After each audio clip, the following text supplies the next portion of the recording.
Good morning, everyone. This is Bob Iacchino, along with the ever-present Mike Arnold. It is June 7th, and this is an AM Path Chat covering the FX markets. We are back on our normal schedule. There's some things going on today, but nothing should really move with any great haste, given that we've got Reckoning Thursday happening. Thursday would be tomorrow. Today's Wednesday. We've got the UK elections kicking off. The polls, the latest polls anyway, again, are still within single digits, although they've widened out a little bit. We've got some polls showing an 8-point lead for the Conservatives. I've got one poll showing a 5, and then I've got one poll showing a 10, so I'm going to go ahead and say that there's a single-digit lead. It's not that worrisome for the Conservatives that they may lose the prime ministership. They do have a very real possibility, though, of not getting a workable majority in Parliament.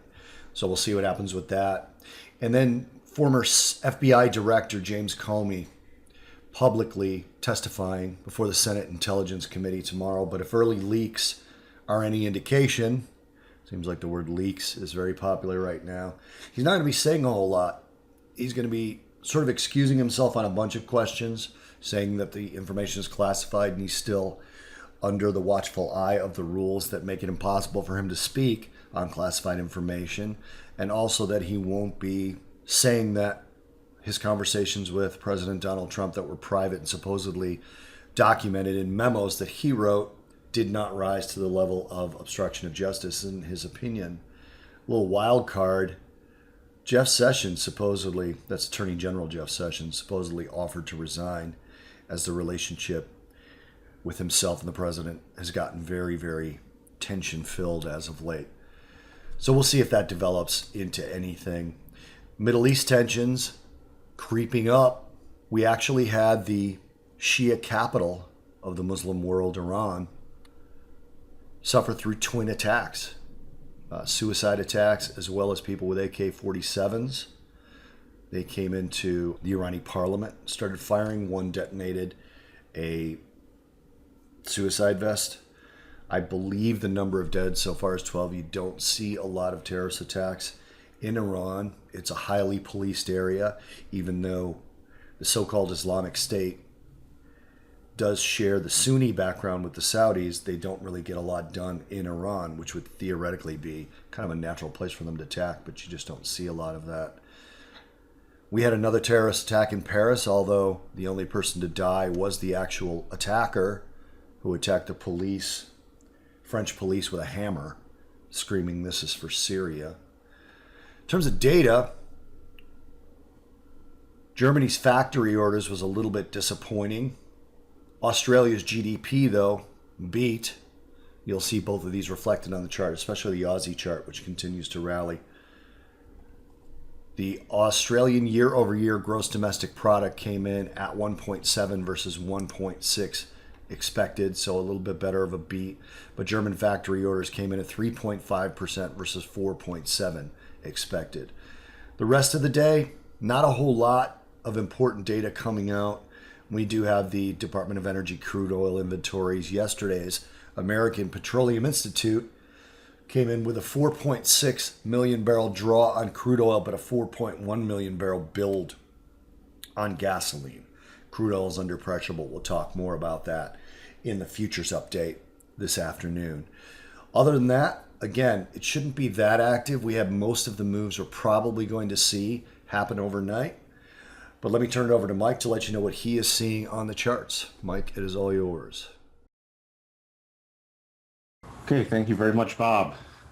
Euro, US dollar. Finally got out of this little consolidation, heading lower so far. If it does get below this trend line on a closing basis, it is going into clear path move, yet it is against the rotation zone. We may, though, see it drop towards the 21, so we'll be watching for that. We'll be really watching for the 111.73 area coming in with the 21. Before that, it could find some support around this 111.99, 112 area, so that's really the next level key area down we will also be watching for. If it does rally back up, we have our significant level at 112.36 is going to provide some resistance along with the hooking 8. And if we get through that, we'll be looking for the 112.58 area, and then a possible retest of the highs. And we have a new defining point right near the highs. The highs come in at 112.85. Over to the pound US dollar. Pound US dollar, very small range. You can see another inside day, found some support at the moving averages, and there's key close around there, right around the 128.90 area. Not expecting a lot of movement here before tomorrow. If we do head lower, watch for retest of today's lows coming in at 128.87. Then we'll be watching for the 128.77 level. If that is broken, the next really key level down is the 128.60. If we rally up, today's high so far, 129.22 is going to provide some resistance. Then we're looking at 129.30. Then we'd be looking for right around the 129.44, 45 area. US dollar, Japanese yen, big drop yesterday, somewhat retraced it today. If it continues its up move, first level resistance right around the 109.63, 109.69. Then we're looking to this other very key level, the 109.81 level. If we do get through all that, we really don't have another key level up until the 110.24 area. If it turns around and heads back down, 109.11 first level, 108.91 next key level, then 108.74. Over to the US dollar Swiss, also heading up today. So far tested the 12.5% gain level coming in at 96.74, and the declining trend line just slightly higher, which was 96.77. So it's got to get through that 74 to 77 area. If it does get through there, watch for 96.94 next key area. Then we'll be watching for 97.07. If we do get through the 97.07 area, next major area is 97.19, which are these two highs. Turns around and heads back down. We have a significant level coming at 96.56, could provide some support. Then we will be looking for the 96.49 area. To get through that, we could possibly drop down to the 96.19 and then the 96.16 area. That's going to be pretty key. Aussie US dollar, as Bob mentioned with their GDP, they've had a nice multi-day, pretty strong rally up. If it continues up, we have the end of a clear path coming in at 75.68. Then if that's broken, we're looking for 75.86 and then 75.93 on the upside. We have a fair amount of overhead resistance up in this area.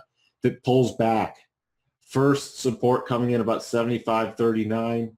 Next support, we're really going to probably target this flat 200, 75.22 area, which is also coming in line with yesterday's highs and some other previous highs and a defining point for our trend line. Then if we drop down through that, next really key area is right around the 74.99, 75 area, that nice round number that people key off of. Over to the US dollar, Canadian dollar, finding some support at our rising trend line. Just dipped a little below it, then popped back above it. 134.26 are today's lows. So if it heads back lower, you're going to be watching for a retest of that area. If it does get through there, next major area to target is 133.87 to 133.81. This area right in here. Then if we drop below that, the 133.69 to 68 area. On a rally, today's high so far, 134.62, first level resistance. Then we have the 134.71, and pretty decent resistance can come in about the 134.80 to 81 area. If we do break through that, next level higher is the 135 area, where we have two moving averages and a trend line, and just above that 135.08, we have a GAN level. Finally, US dollar, Mexican peso. Pretty decent drop over the last 2 days. Rallied a bit today up to 18.2938. Couldn't get back to the 18.3056. So if it does go back up, watch for that 18.3056 level. It is heading lower. Next key support right now coming in at 18.4300 and then 18.1586. If we do get below that, next major level down, GAN projection is 18.43 1005. So those are the levels you will be watching for. Turning it back over to you, Bob. Thanks for that, Michael, and thank you guys for watching. Again, if you like what we're doing, hit like, and don't forget to subscribe so you get updates as to when we post a new Path Chat. Take care, everyone. Have a good trading day, and we'll talk to you in the next Path Chat. Cheers.